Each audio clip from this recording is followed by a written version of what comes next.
This is Festival Pass Stories, a podcast series is told by the people who create and make festivals come to life. You will go behind the stage, kitchen, or studio door to hear the stories of passion and inspiration that started some of the world's most beloved festivals. Hear the startup stories and how an idea went from what if to what's next. All right, friends, welcome back to the Festival Pass Stories podcast, where we are, of course, presented by Dos Hombres, the artisanal mezcal, meant to be shared, created by Aaron Paul and Brian Cranston. Have a drink with us at doshombres.com/delivery. And you ever wanted to have that opportunity to invest in a product early that could be the next Airbnb? I'm intrigued myself. So learn why entrepreneurs and celebrities with exits approaching 10 billion have already invested in Festival Pass. Go to invest.festivalpass.com to learn more. Now, friends, look, we love talking all things food on the Festival Pass Stories podcast. And my guest today really wants me to ask him about food because it's Ask Chef Dennis. That is the brand name. Friends, say hello to food blogger, content creator, brand ambassador, culinary traveler, recipe developer, and social media consultant. And of course, most importantly, title chef. Yes, chef, it is him. Dennis Littley. Dennis, what's happening, my man? Oh, it's a great day in Florida, Pat. Thanks for having me on here. Just rub it in. Rub it in. We're here in the snow in the Northeast. Well, it's hitting 80 today, but we have suffered through the 30s and 40s the past few weeks, and it was a little nippy for Florida. I heard about that, and I was expecting to see a GoFundMe page when you guys hit 30 degrees. We were all here in New York City under a foot of snow, feeling so sorry. We're like, well, what about our friends in Florida? Do they have coats? Do they have a thick sweater, to get through 30? It's funny you talk about that because I am originally from the Northeast. Well, I'm originally from Texas, but I lived in the Northeast most of my life. And the other night on the news, my wife called me to show that the news lady was showing how to dress in layers. How do you do it? Is it one layer on top of another, or do you wrap it around your neck and just strangle yourself? I think we really need a tutorial on this. In Florida, I think you do, because Category 5 hurricane, we're going to ride it out. Drops below 60, it's the apocalypse. And imagine if they had to show you how to shovel snow. Oh my God, no, that would be asking too much. That would really be. It's like, we know how to dig a grave down here to put a body in certain parts of Florida, but we don't need to know how to shovel snow. No, you do not. You do not. So it is Ask Chef questions. So I will do that. And absolutely. I think it's always great to know how it originally started. What's the story behind this love affair with food that turned into your life's work? Well, as a little kid, I loved to eat. I still love to eat now, but I was, as my mother would say, a little round boy, who would run around the house looking for things to eat, And my mom was a nurse, so she worked in my younger years. She worked at night, so she would be home to get us to school, to pick us up from school.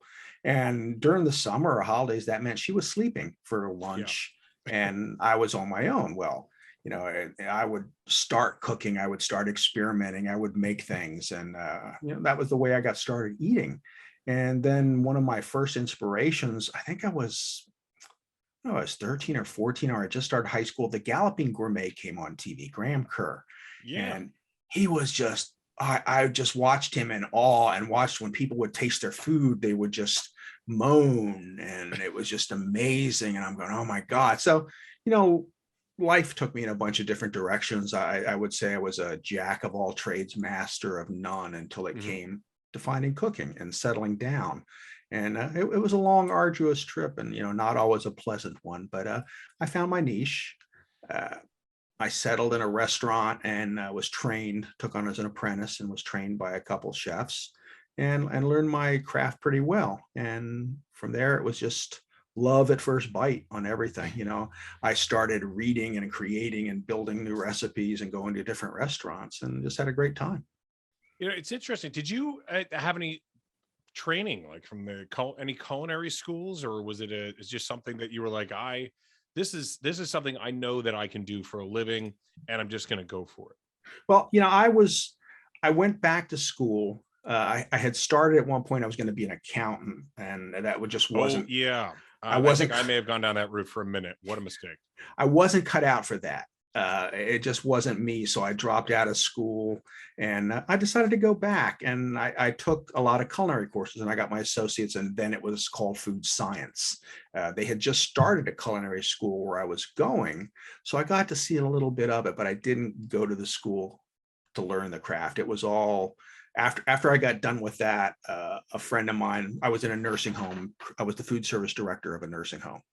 So I was feeding people, but it really wasn't very exciting. I mean, I really did go outside of the box. I had no experience there, and I just brought things with me that I thought might be good and shook things up there a little bit, and people were kind of happy.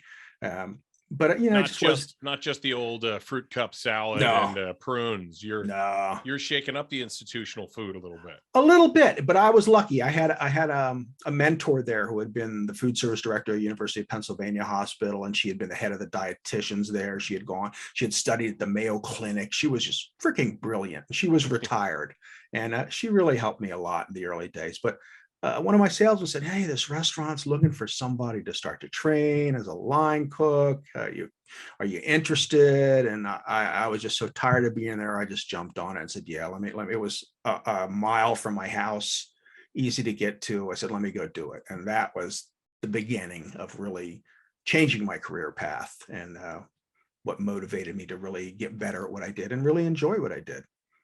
And then I saw a story where you went back to, I don't want to say back to school, but kind of literally back to school, where you went to work at a Catholic school. And all of a sudden, the meals at the Catholic school, people were like, this is the normal lunch, and the students were noticing a change. Yeah. The faculty was noticing a change.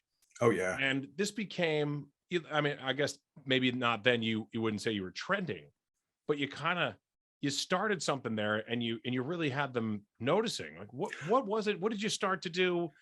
Because I can't imagine that you were given a lot of exotic ingredients or anything. Yeah. You were just given the stuff that was in the order from Cisco or wherever you're buying the food from.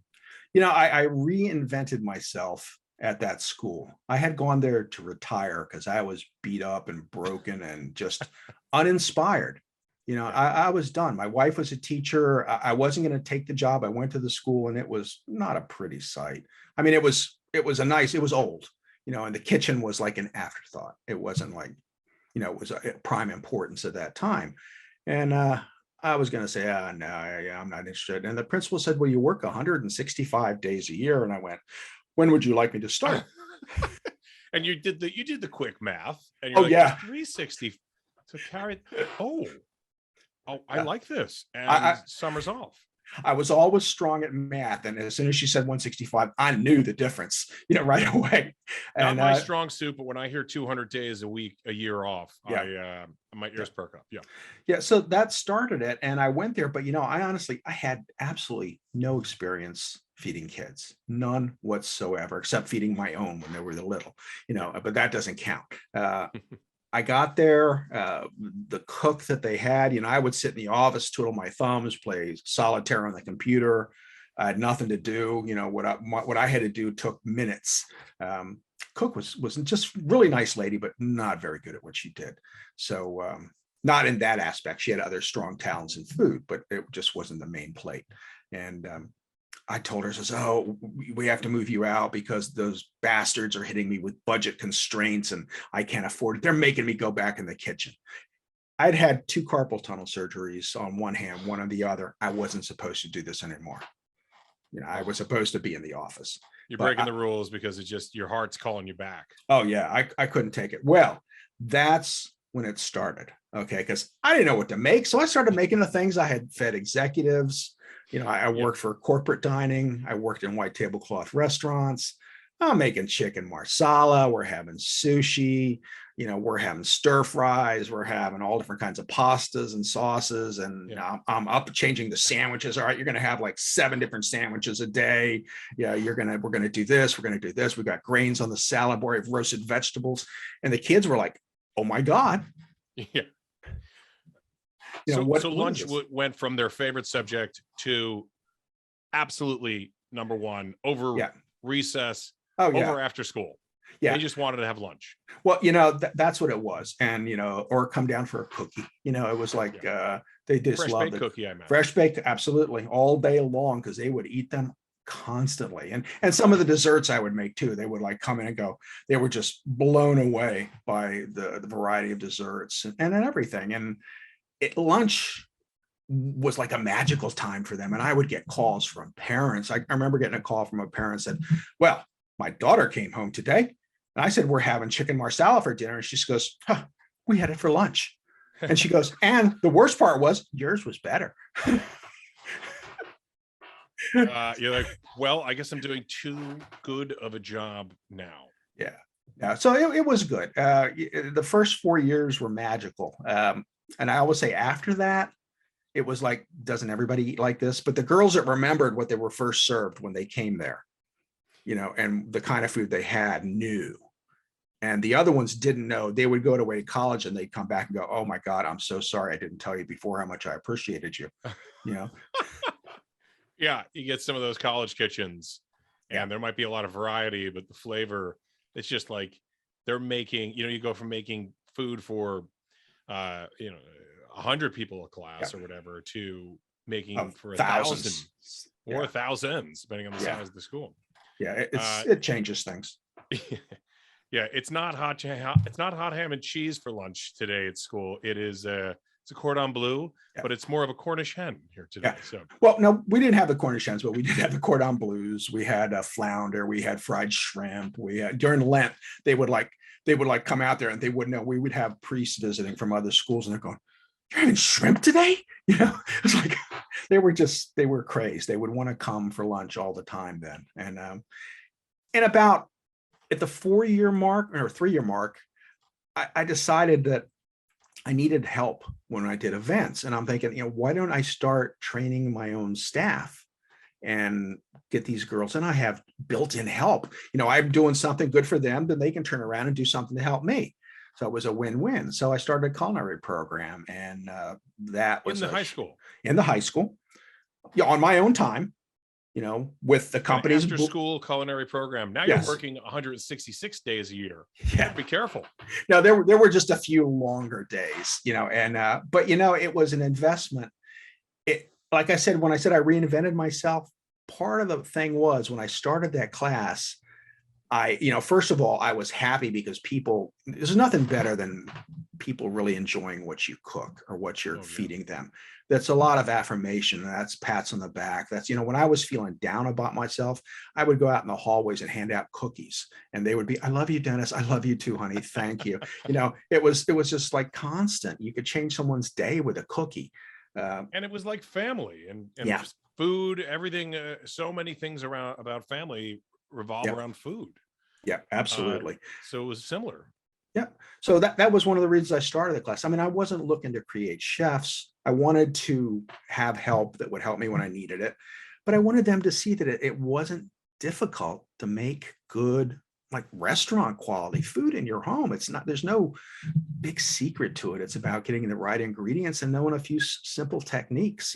I would always say it's not rocket science, girls, that was it.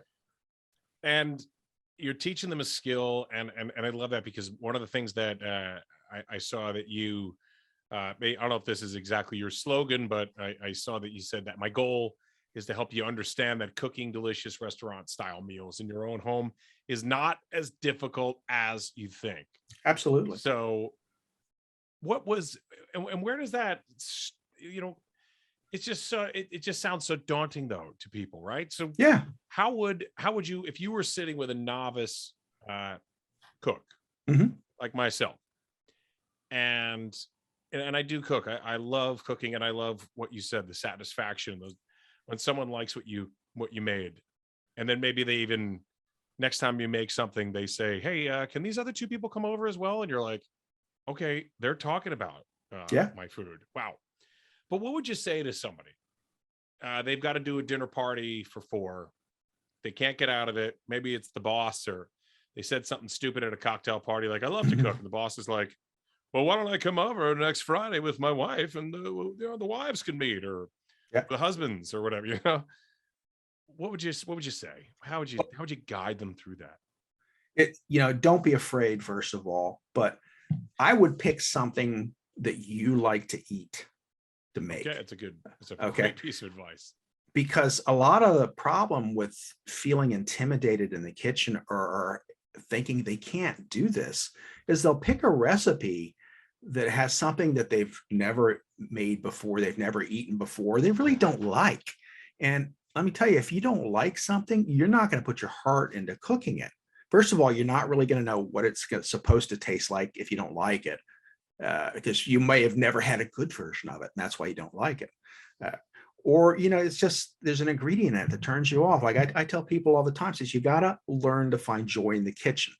And the way to find joy in the kitchen is by creating food that you really enjoy eating, or that your family really enjoys eating, or they go, Mom, Dad, this is amazing. I didn't know you could do this. Then it's like all of a sudden, I want to go back tomorrow and make them something else that tastes good. But if you're making, I always use poor broccoli as the example, but I'm thinking if there's broccoli in it, you don't like broccoli, leave the broccoli out. It's right. That simple. You can always swap something in. Yeah. Use broccoli's pale cousin, cauliflower. Yeah. Or spinach, or, or asparagus, or something else that maybe falls into the recipe, the vegetable category that you like. Or if you don't like any of them, leave them out. Let's do something else with it. Or you go to make it and you don't have any. Well, what else can I put in it? That's when you start to think, well, what else can I make? Or maybe you go home uninspired and you haven't shopped and you go, what do I have? What can I make out of that? Once you start to make foods that you enjoy eating, and you get that basic, I say saute skill, and that's the fastest style of cooking, you can throw anything together in 10, 15 minutes. Yeah. It's that simple. And it's just maybe having a few ingredients on hand. One cheat I tell people to have in the refrigerator is a soup base. In the restaurants, we always bought Miners or something equitable to Miners, some of these smaller brands that were as good as those.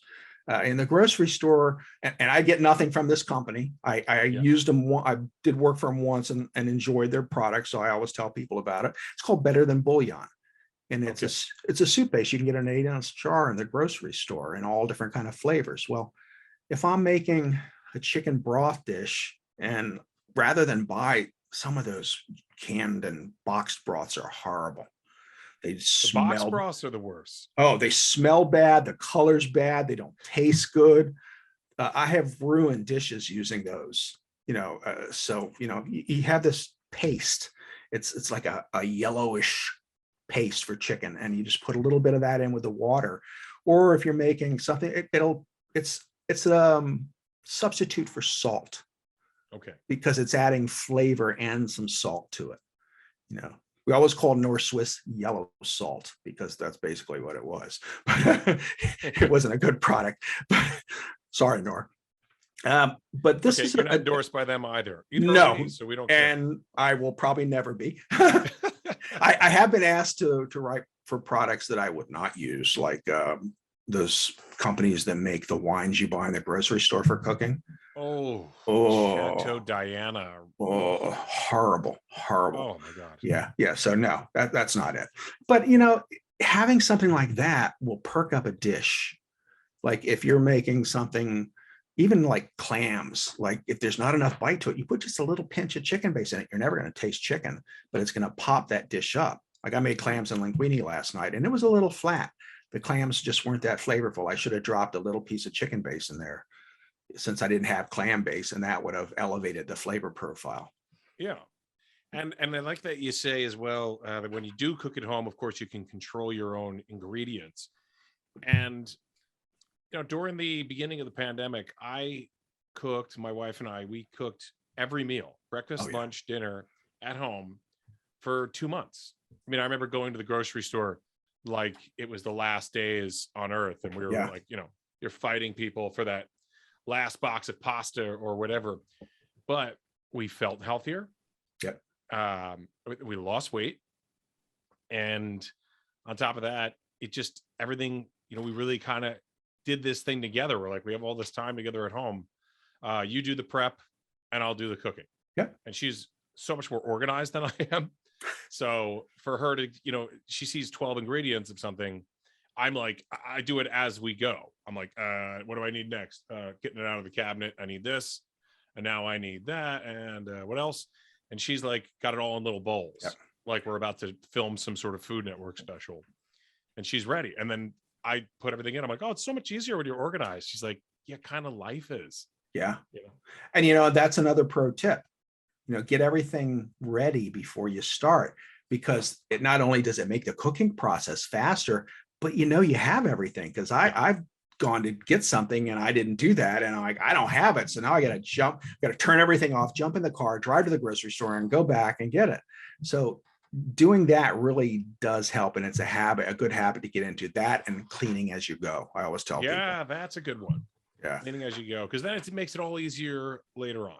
And again, it's about your experience in the kitchen. And if you're happier in the kitchen because it's easier, you're going to want to spend more time there. And then it's just habits you get into. But on the pandemic, I learned something about myself that I had forgotten. I had been so busy with travel, with social media, that cooking kind of took the back burner. And I'd be tired at the end of the day and I'd say, let's just go out to eat. Well, yeah. When the pandemic hit and I was forced back into the kitchen, I remembered that I really liked doing that. I really enjoyed cooking. And I started ordering foods, because back then we were afraid we were going to die by contacting a paper bag. Right. Right. I was wiping everything. Oh, yeah. It was silly. But I started ordering meats online, and I found better quality meats I could get through companies like Small Farm Meats. And one of the things in this country is we eat way too much protein.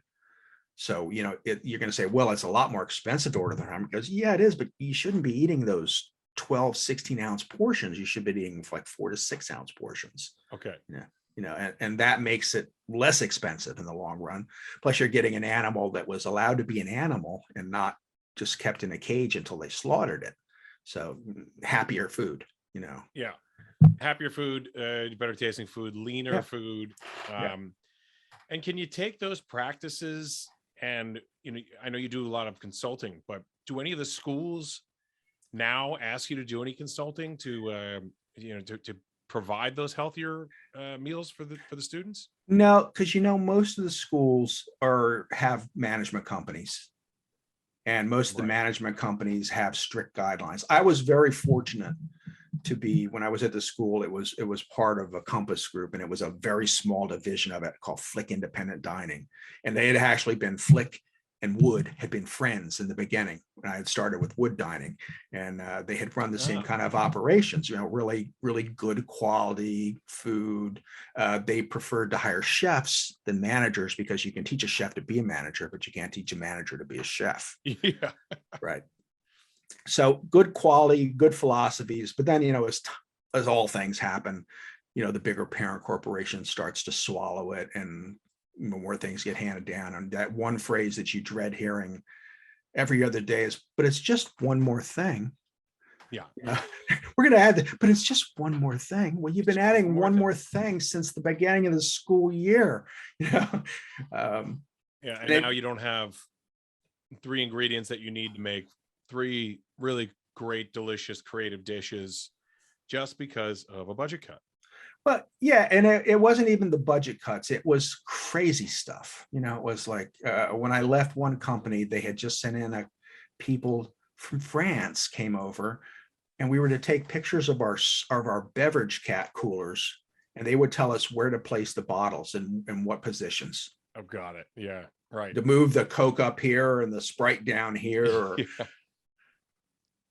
really? And then in the school, as crazy as it seemed, politics started to get in the way of my happiness. And I went from being something I truly enjoyed. My body I needed another carpal tunnel surgery, which they wouldn't do. My back had gone. I tore a rotator cuff. So I was just a mess. And I was I did early retirement. I said, and my wife one day had said, "Do you want to move to Florida?" And I went, "Yes." And we moved, and that was my retirement beginning. And when I got here with nothing to do, I started blogging more, and that kind of started the wheels moving. So that's kind of how you became this media guy, because Yeah. you've been everywhere, from local NBC TV to the Today Show. Yeah. Not on did there this all happen physically. from a blog? Yeah. Yes. Did this all come out of the blog? Yeah. I disclaimer, I wasn't on the Today Show, but I was on their website. Okay. And that's closer than I've gotten. Yeah. It was but all I because log into today.com. They usually block me. They're like, why? We don't even want you looking at our stuff. So I can't even view the website. Yeah. I've been featured in a lot of places. Wall It's Street just Journal, I saw. Yeah. And that was for getting my shot, for getting my first vaccine, actually. That was, Okay. they thought that was interesting. Early edition, I was on that. It's crazy things. It just makes no sense to me, but it's all because of blogging. And in the beginning, when I started blogging, you have these, I always said I had a delusion of grandeur. I was going to be the next pioneer woman. I was going to be the next best thing. And then you get to it and it's like, oh my God, this is hard. I'm never going to get this. But I found It's early, it's tons of content. Tons of content, new content. Well, not quite that bad, because you got a lot else to do. Some people do every day. Some people do twice a day. And I'm like, I don't know how they do it. But I was doing 3 posts a week. These days I do maybe 2. But it's a matter of, it's like painting a bridge, because Google changes everything. So when you're done fixing all your posts, Google has changed something. So I have to go back to the beginning and start redoing or making changes in them to keep them ranking. Otherwise they fall out of rank. Right. So it's a constant battle to, if you don't want to, if you just write them for fun, oh, that's great. But once you start making money, there's like no going back. It's like flying first class. Once you fly first class, you can never sit back with the peons again. And if you ever have to, you're like telling the people next to you, you're like, I'm usually up there. Yeah. They screwed up. It's screwed up. But I'm usually up there. The guy next to you is like, right. Yeah. I'm going to a family funeral. Yeah. Thanks a lot. I really care. Yeah. So it's just a matter of, I tell my wife, my wife says, you work more now than you did when you were a chef, and it's the truth. I spend hours and hours and hours doing things.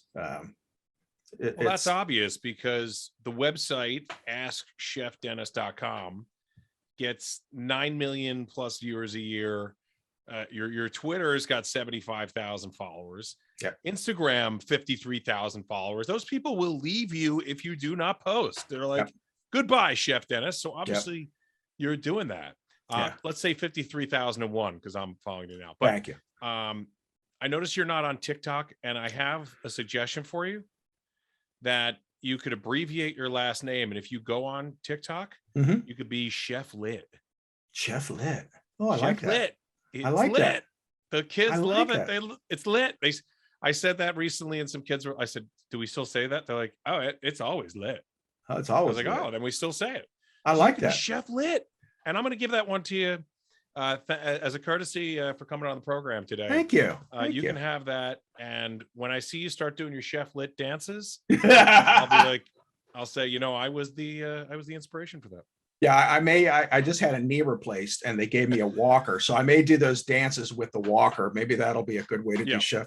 But no, my granddaughter was saying the same thing. She says, you need to be on TikTok. I says, I am, but I think I only have 2 posts. It's just, and it's not that I feel I shouldn't be there. It's just that one more thing that I have to add to my repertoire. And I tell people I'm retired. People will call me to do work and I'm like, I'm retired. And they go, but we're going to pay you this much money. And I go, oh, crap. All right. Fine.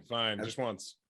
Somebody wanted to fly me to Los Angeles to do a commercial. And I said, all right, $10,000. And they went, okay. And we went, damn. So you're like, I'm going to throw out a number that they're definitely going to say no to. Oh yeah, that's what I thought. I should have asked for more. That's what at first my thought was damn, I should have asked for more. But as somebody who's retired, you're traveling the world on this culinary journey now. And now, was this in the back of your head, was this like the dream or fantasy that one day I can do this, and it could, it could be the dream to just, almost be like a food blogger, like you see in those magazines, and you're like, God, how do you get that job? And you kind of created it yourself, or did something or someone inspire this? I was the accidental travel blogger. That's how they referred to me. I would speak at a couple conferences, and that's what I was called, the accidental travel blogger, because I would tell how I got into it and how you can do it too. I'm the accidental auctioneer. I'll tell you that story. But no, I made a really good friend when I moved to Orlando. I had gone to a blogger meetup that I heard about her doing a best hour. She was the maven of the Queen of Orlando. Wonderful woman. Minnie Mouse? I thought no, she was the true queen. She was an ex-cheerleader. She was a cheerleader from the Gators. I can never remember which school that is. She wins. Yeah. Gainesville. Yeah. Her husband was a swimmer, and she's just a wonderful, wonderful human being. And I went up to this thing she was holding, and I'm doing my due diligence, tweeting stuff out and posting stuff out. And I hear, "Is Chef Dennis here?" And I look up, and here I am with this huge screen at the front of the room. I raise my hand and go, "Yeah, I'm here." He goes, and I was doing a lot of live videos. I was at the forefront of live videos before anybody else was doing them with Google. And people hated Google. People love Google. Mostly people hated them.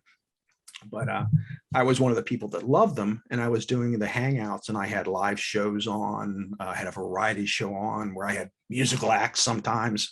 I had a cooking show, and I had a travel show. So it was just really fun. And because I was the leader in live videos, she was talking about me and wanted me to do stuff. And we became friends. And then she said, there's this hotel on the Atlantic coast that is looking for bloggers. Why don't you apply? And I said, I thought that was an invitation from her. No. You should see her husband. He's like an Adonis. I thought she was done with the swimmer. No. University of Florida. It sounds like she settled for the swimmer. Oh, she didn't settle. She got the prime pick, I think. Joe is awesome. But she said they're looking for travel bloggers. And I said, I'm not a travel blogger. They're looking for bloggers. I said, I'm not a travel blogger. She goes, doesn't matter. Just send your name in. So I sent it in. I heard nothing. A month later, I heard back and said, "Oh, we'd love to have you come." So because I was late to getting into this thing, I had like one of the last rooms. It was on the third floor. It was not a real pretty room. It was okay. But they had just installed 9-foot sliding glass doors that looked onto the ocean. Okay. So I'm standing there looking out the doors and going, I think I can do this. I understand. And it was a big green egg mini fest that was going on this time. So they fed me nonstop. I'd come down, chef, try this, chef, try this, chef. They were making cakes and pies and breakfast and meats and stews. And oh my God, I ate like for 3 days nonstop. Moonshine they were bringing around. It was just a wonderful experience. And that got me thinking. So I started doing more of these types of hotels. There were boutique style owner operated small hotels in old Florida style. And I got pretty big doing that in the state. I spoke at the governor's conference on tourism in one of the sessions. And I was like, this is crazy. And then all of a sudden I got an email from Viking River Cruises, and they said, "You meet our demographics. We'd like to send you on a cruise." And first I was, yay, I'm old. I met their demographics. And number two was like, Viking, I made the big time. Yeah. Sailing through the heart of Europe on a river. It was. Love those ads. It was the most fantastic trip. I know people say, "Oh, you can't see Europe that way." But let me tell you, they docked in the center of cities, and I could walk into them and just enjoy the city. Vienna, we were docked right in the center of Vienna, Budapest, different places. It was like, oh man, if you didn't want to stay on the boat, didn't want to do what they wanted to do, you could just go walk and have your own tours. Amazing. but they treated me like a king on the boat. First thing they said when I walked in was, "We hope you don't mind. We upgraded you to a suite." And I'm like, "Okay, No, I'm good. yeah, I can do that. got anything in steerage? Put me in steerage." Yeah. I was going to complain, but no, I think we'll live. We'll battle through this together. So that was the beginning of my international travel, and then other companies started picking me up, and I actually got 1 million impressions for Colette Travel, which is up in Rhode Island. Well, I was out, and they were having a conference, and a friend of mine was at the conference that they were talking about you at the conference. Wow. You know, You found a total niche here with this. Yeah. But food travel was for fun. It wasn't paying the bills, but it was always like an exchange kind of benefit. I wasn't at that level. Quid pro quo. Yeah, where I was getting paid. I have a friend that gets paid big bucks to do travel, and he's worth it. But food is paying the bills, and food is always my passion. And that's why I did so well with travel, because it was culinary travel. People knew what, sites they wanted to see when they went to Paris or Rome, but where would they eat? What could they eat? Kind of a thing. Yeah. And along the way in these travels, did you hit up any food festivals along the way? I did. Now that you mention it. Well, first of all, it wasn't so much that it was a festival, but it was how they would transform a block of the city, different days, into a mini festival, and they would have all kinds of foods out there. In Paris, in Germany, we were in Munich, and we heard music, so we started walking towards the music, and we happened upon an Oompa festival that was twice a year. It was a pop-up festival. Oompa. Yeah, it was an Oompa band. It was like the leader hose and like the Chevy Chase movie, leader hose, and everybody's European playing Vacation. and they're dancing and they're drinking beer, and I'm taking pictures, and I turn around and go, "Where's my wife? What happened to my wife?" And she's sitting at a table with a bunch of Germans waving to me to come over. She doesn't speak German. She's like, Daga. They barely speak English, but we were having a good time bonding over beer and food and music. And we were finding a way to communicate. And we stayed there for a couple hours with them, just having a great time. It's beer just is the great connector. Beer, yeah, and food. And food. We happened to cross a couple of those. We did one of those. We found a place when we were in Venice that had the same kind of a pop-up thing in Greece. And it's just kind of magical. Sometimes ahead of time it's going to be happening. Other times you just kind of wander into it and go, "Oh my God, look what I found." And then the US, the World Food Championships was kind of a big festival. I went to those. I was part of the largest tenant event in North America at the time when I was working for Wood Dining Services. We did a 20,000 people outdoor barbecue event. So you were, this is a food festival that you were working at. Yes. Wow. And we were just cooking. You had to cook for 20,000 people? Not me, just by myself. We had everyone on the team and then some. I remember we had a little fire I had to put out too in one of the hot boxes. Yeah, it got a little too hot, and I'm like very calmly wheeling it out. Fire. But it was just an awesome event, and people were just having a great time. And that was just a lot of people. I was part of that, so. That was about the biggest festival. Went to some music festivals, back in the day, but as a fan, yes, no, not as like whatever we're talking about a festival pass. Look, we can turn anything into a festival. Yeah, but I just love that you went to those European festivals, and wherever you were, you're walking in and you're loving the food, and you're loving whatever eclectic style they're having there, and I think. I'm just going to speak for you for a second, because when I look on your website and I look at all the different recipes that you're making, I mean, your stuff is sort of global as well. It's not just one genre. You got so diverse, and I'm not sure if this world travel continued to make you diverse, but I saw that you had I'm of Irish descent, so I was drawn immediately to that recipe for Killarney Guinness stew. But then you've got puttanesca pastas and spaghetti D'Angelo, and then buffalo wings, right? It's like, so is there a genre that you love the most, or is it like you have an ingredient and you're like, I can do 10 things with this? Well, all things being equal, I will always go to Italian first. I'm not Italian. I am half Mexican and half English Irish. All right, there we go. But, see, we have that in common. Yep. The Irish part. Let me tell you, Irish food. When Ireland brought me over, and they said, Dennis, we want you to help dispel the myth that the Irish don't know how to eat. Yeah. And I'm like going, oh, I'll try. And I got there and they blew my doors off. Everything I ate was amazing. And what we call farm to table is dinner. Right. That's it. Exactly. It's just the food was phenomenal. And in Killarney, I was lucky enough to meet a tavern owner that also had a high-class restaurant, and we became friends on Twitter. And I was like his long lost brother when I met him. He had all the elite people come to lunch, and me. And they're looking at me like, how did you get here? Your good looks or your blog? I said, both. But it was just learning. And I got to learn. I got to go in his kitchen. And being a chef, when I travel, people take me into kitchens and in places that normally regular people don't get to see. Yeah. I was in Madrid and I got taken back into this kitchen that was about 300 years old with a wood burning stove. And they had all the pig heads line up because they were serving pig head that night, baby pig head. Ireland, I think it was last St. Patrick's Day, actually, right around St. Patrick's Day.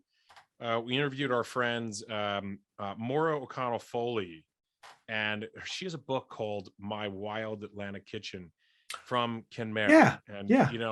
And I mean, she's a Michelin star quality chef. And it was that whole thing, like, Irish cuisine is not a contradiction in terms. Oh, no. It's not boiled. No.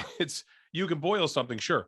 But I think that comes from that like corned beef cabbage US bastardized version of Irish food. But the Irish cuisine now, and there's all these sort of smaller, healthier food brands that are coming out of Ireland. And I mean, they've really come a long way from like the ham and cheese toasty from the pub. Yeah. And any kind of boiled meats. There are, I'm trying to think of the total, but you go to Dublin, and you're gonna dine 1-2 Michelin stars. If you're there for a weekend, you could find something every night.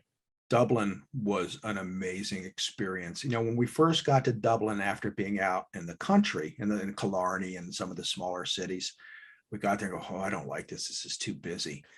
But then a funny thing happened. While we're walking through the streets, we noticed that everybody is happy. Everybody was smiling. Everybody was talking to you. Everybody was just happy.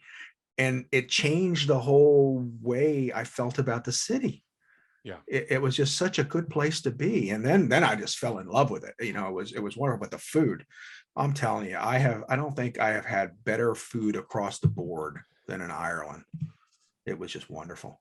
Yeah. And it's got the whole country has got a wonderful, warm, welcoming spirit. Oh, yeah. And that's no joke. Yeah, no. But it's people say, oh, Ireland is so welcoming. It truly, truly is. And there is nothing. I did see you holding up a pint of Guinness. So yeah. You know the difference between a good pint of Guinness and some of the stuff that you're going to be served down in Florida. I never liked beer until I went to Germany. Okay. And then I drank everything they put in front of me. It was like, I didn't know beer could be good. But now there's a lot of local breweries that do make some excellent beers in the States, but the stuff that the major labels sell, it's just, it's water. It's horrible. It's not beer. Yeah. There's an old joke about Coors Light, drinking Coors Light and making love in a canoe. What's the similarity? Anyway, that's for a different podcast. But, no, I had to learn how to pour a pint of Guinness and the trick was just you pour down, you let it sit, and then when you do the rest, you go backwards with the tap. It goes in two directions. So they made me, and I was behind the bar learning how to do that. And the same thing with whiskey. I never liked whiskey till we went to the big whiskey distiller in Dublin, and I tasted it and went, "Oh my God!" I says, "What is the shite they're giving us in the States?" Yeah. So you brought some back. Oh, absolutely. Oh yeah, yeah. You're allowed to bring some stuff back. It's always fine. But yeah, it was just everywhere I go.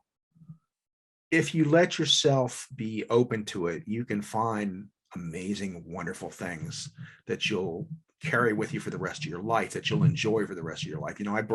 I ordered olive oil in Greece and had it shipped home. I bought honey in Trentino, Italy, this amazing honey. It's just things that you get. It's just, I don't know if you saw, there was one picture of me like hugging a wheel of cheese. In a storeroom filled with wheels of cheese. I had never liked Grana Padano, and I had Grana Trentino in Trentino, and it was the best cheese I'd ever had. Oh my God, it was good. Yeah, it's just you let yourself be open to it and try things. But you said Italian is really your go-to. Yeah. And I'm always looking to like kind of organize my recipes in something outside of like the iPhone or whatever. And I always think it's nice to have them, still on paper in some way. But I noticed that, you helped people organize recipes by one genre I saw where you made an ebook. You published an ebook about your 10 favorite winter foods. Yeah, we changed that. Yeah. Is that a series of books that you've done, like a series of recipe books? We have about 12 now that we've done. I call that a series. Yeah, I do. I do one every quarter. I change it up. I actually have a person that does the graphics for me. I generally pick out what I want in it. She used to do it. She does my emails too. And again, she'll pick them out if I don't have time, but I generally send her what I want to go out. And I get to see by how people open up my emails, what they click on, what they're really looking for. I did an email blast 3 weeks ago that was winter chicken dinner and had 3 chicken recipes. Okay. Well, that was the best performing email I'd ever sent out by a long stretch. So people want more chicken recipes is what I saw. Yeah, and they like the tagline. Is it winter chicken No, dinner? Or this was winter chicken dinner. Okay. Yeah. Winter is kind of funny. That's good play too. On it as well. But I made there was a dish called chicken chasseur, which is a rustic French dish, talking about different nationalities. That when something impresses me the first time I make it, I know that's a winner because I made it not knowing what to expect and went, oh my God, this is good. So that was one of my favorites. But I love every type of food. The whole trick is like I didn't like Indian food for a long time, and then I had good Indian food, and then that all changed. Where did you have the good Indian food? Actually, in Canada. Okay. Of all places. I wasn't like you wouldn't see me going to, well, I'm going to try Indian today here. It just didn't happen very often. And I was doing a trip to Canada, and they said, well, we're going to take you to this Indian restaurant. And I went like, oh, okay. Well, it was, oh my God, delicious. I just truly enjoyed it. So then I found out, it says it wasn't that I didn't like it. I just didn't like bad Indian food, just like any other bad food I didn't like. It's a matter of finding like mass sort of produced buffet style or whatever, the Indian all you can eat buffet lunch. Yeah. And then there's like, now there are, and for a while, there are Michelin star Indian restaurants in New York City and around the world. And these chefs, I was saying before, I'm the accidental auctioneer, but I am an auctioneer. I've been doing it for 20 years, and I work on like charity benefits. And I always say that one of the greatest things you could have is if you have a relationship with the chef, then we could talk to the chef about doing a meal in someone's home for 10. Oh yeah. And I imagine you have done this yourself, where you have auctioned yourself off or offered yourself up to, that old Catholic school that you worked for, or somebody where you said, I'll come and do a meal. We'll work together on the meal. Yeah. And, we can do this at your home, pay my travel expenses, pay for the food, and, I'll do the rest. Actually, they would auction me off at their grand auction, their fundraiser every year. And I would do a dinner for 10. This was, if you don't mind me saying, or you could just say the area. It was Mount St. Joseph's Academy in Flourtown, Pennsylvania. Wonderful school, Mounties. The girls were just the best. They were the nicest, kindest, most wonderful, talented girls that I've ever seen in one big group like that. They were just wonderful. I miss the school. Like I said, politics got there a little, and a little bit towards the end, and it was that and how my company had changed and my injuries. It was like I was done.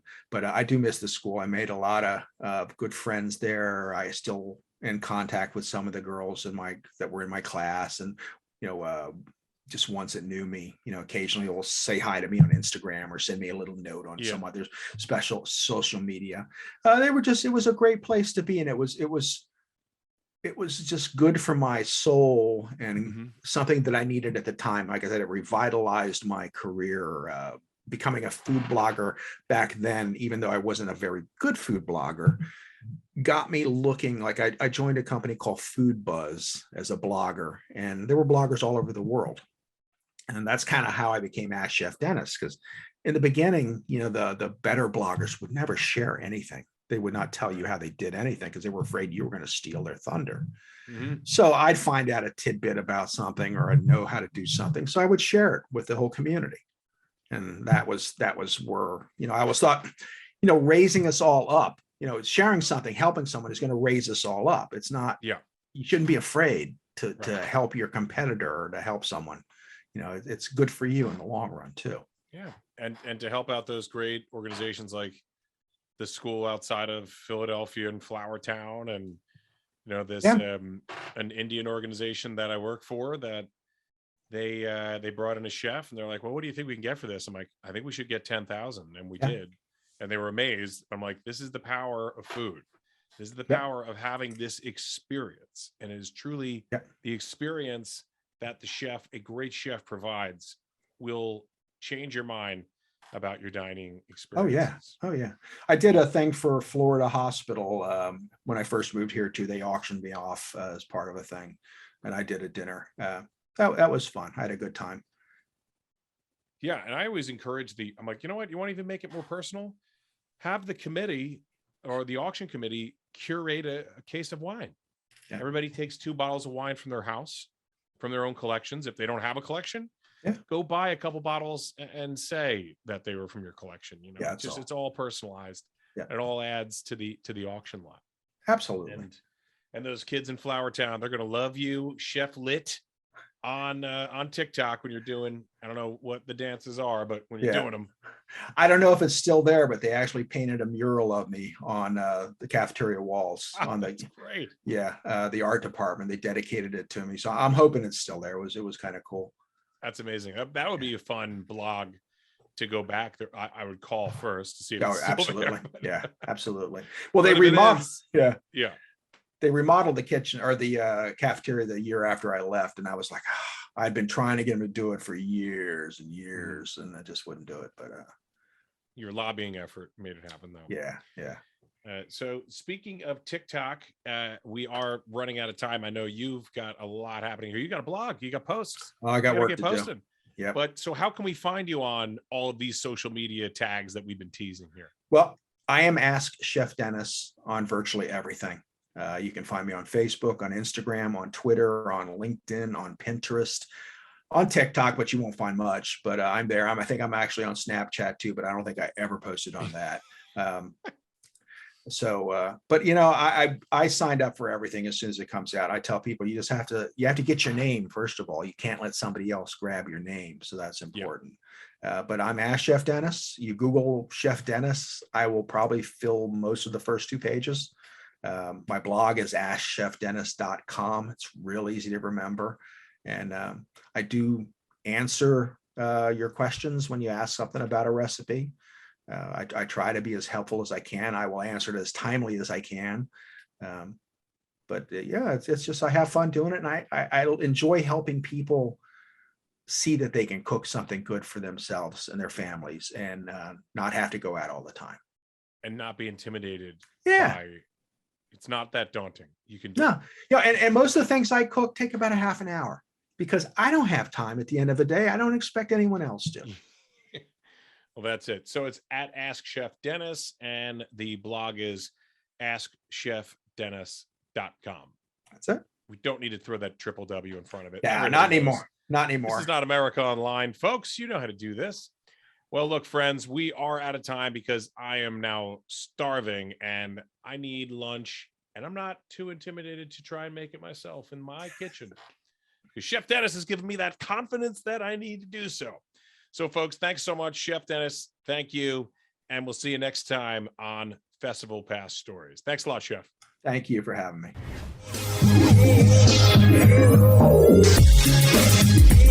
This is Festival Pass Stories, a podcast series is told by the people who create and make festivals come to life. You will go behind the stage, kitchen, or studio door to hear the stories of passion and inspiration that started some of the world's most beloved festivals. Hear the startup stories and how an idea went from what if to what's next.